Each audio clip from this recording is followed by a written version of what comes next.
pens because I couldn't afford to buy, you know, hundreds or thousands of yards of fabrics, you know, at a time. I buy 5 yards or 20 yards at a time, you know, and I have very little inventory in the store. I basically just cut enough to fill up the stores, and the minute I sew, if I have a good day, if I sell quite a few pieces, I have to run out and get some more fabric just to fill up the store.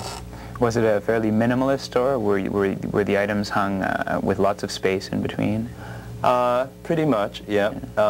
It was sort of a waterfall fixture, and fairly sparse. I like it that way, and also at the same time,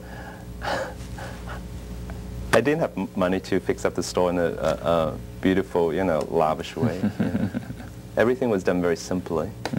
But I did very well because I developed a very good clientele, even though, as I said, it's out of the way location, but people come, you know, and at the same time, I think, you know, I'm still very thankful to all the wonderful editors and writers who really supported me all these years. You know, it certainly helped because they did nice write-ups about me, and I'm very thankful for that. I'm extremely fortunate, you know. And probably the earliest clipping that I found, 1974 from the Globe and Mail, right. They called you Albert. Is that right? Yes. And then they finally got it right at the end of the article with Alfred Sung. That's right. Yeah. No one would make that mistake anymore. I mean, what with the Alfred Sung name on everything, including gloves, sunglasses, socks, belts, luggage, pantyhose, watches, scarves, leathers, suedes, furs, perfumes, men's and ladies. And now it's an unmistakable name. And the Moon Boutique is so long behind you. But in my opinion, I think that's probably where you were discovered, by the hours you put in there and the practice that kept your hands blistered. This is probably the workout that got you started in the long That's right. I guess, you know, my partner, one of my partner actually, happened to walk by the store. That's what he told me. And apparently he had always liked what he sees in the windows, and apparently one night when he walked by, he still saw me working in the back, you know, I guess cutting garments or something. And he was very impressed. He just thought, gee, you know, that would be a nice person to have as a partner because, you know, number one, I like what he's doing. Number two, I think he's a very hard worker. So he approached me, and so that's how we get started. You know. Was he one of the Mimran brothers? That's right, yes. Yes. Yeah. Okay.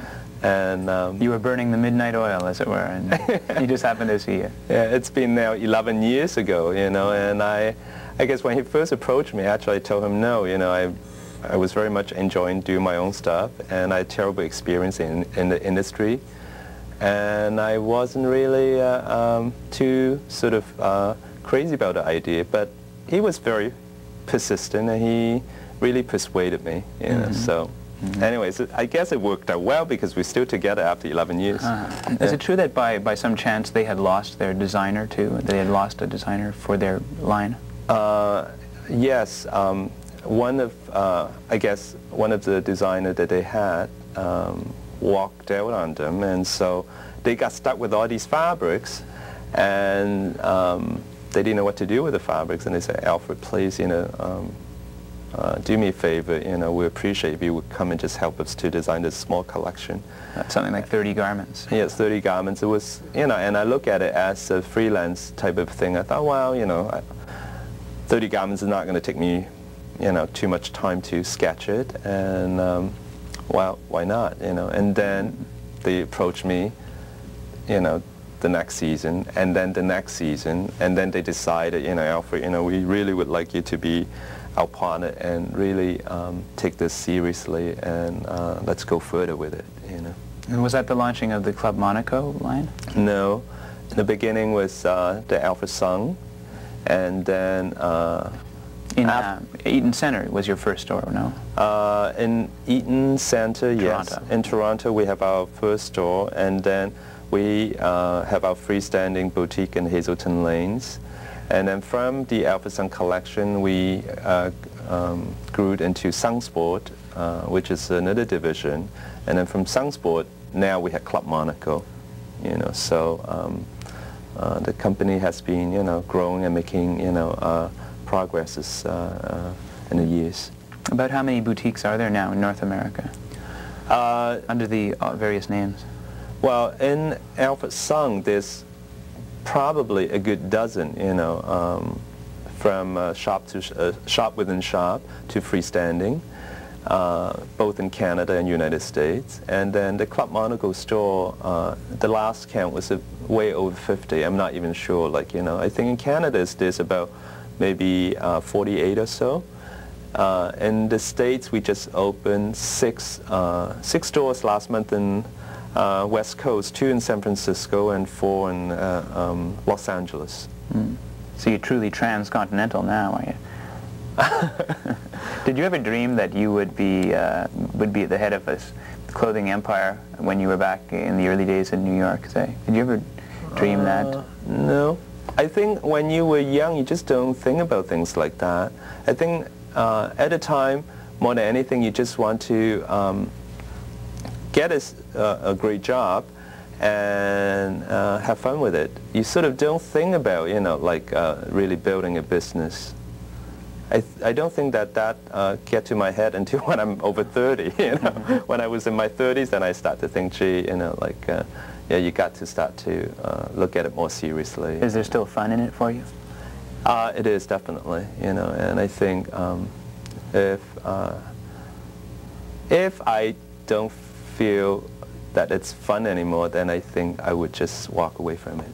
Yeah, I think it's very important to always do things that you enjoy doing. You know, if you lose interest, then you shouldn't be with it at all. I have it that in the back of your mind you would still like to study a little painting, maybe another language.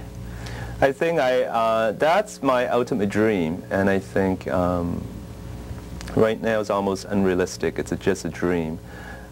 But in the future, I don't know when, I don't know how long from now, I would like to do that. I will very much like to move to Europe and live for a period of time to study painting and study maybe the French language and the Italian language, and see how that goes. I mean, you know, I might, you know, get bored to death and want to come back and work again. You know, I don't know. But right now, I think, you know, it's my dream. It would be really wonderful if that could happen. You once said that the fashion business, they love you one day and they drop you the next. Right. But in your case, considering that you are so well established, is that even a possibility anymore? It still is. I think, you know, it's a real sort of finicky sort of an industry. One day you could be the superstar, and the next day you could mean nothing to people. I think for that reason, I think, you know, it's pretty tough to hang in, and I think you have got to always work very hard, you know, try your best, and be consistent and move on. And I guess does that insecurity help you at all in terms of driving you on? That insecurity of not knowing where you're going to be in the heap tomorrow? I think so, and I think the pressure too. You know, there's always a tremendous amount of pressure. Like each time you open a show, it's like going through examination. You know, basically you're waiting for the stamp of approval from the press. You know, like in some ways, I think, you know, like you have to be so positive yourself that you should not be affected by the bad write-up, because it's only, again, a different point of view from one individual. But on the other hand, certainly could do you damage. So you know, you have to sort of sit back and sometimes, you know, be very positive. At the same time, you know, do look at it, you know, read an article and see if there's any validity in the article. You know, if it makes sense, then you should correct it. If it doesn't make sense, just put it aside. Don't worry about it and move on with it.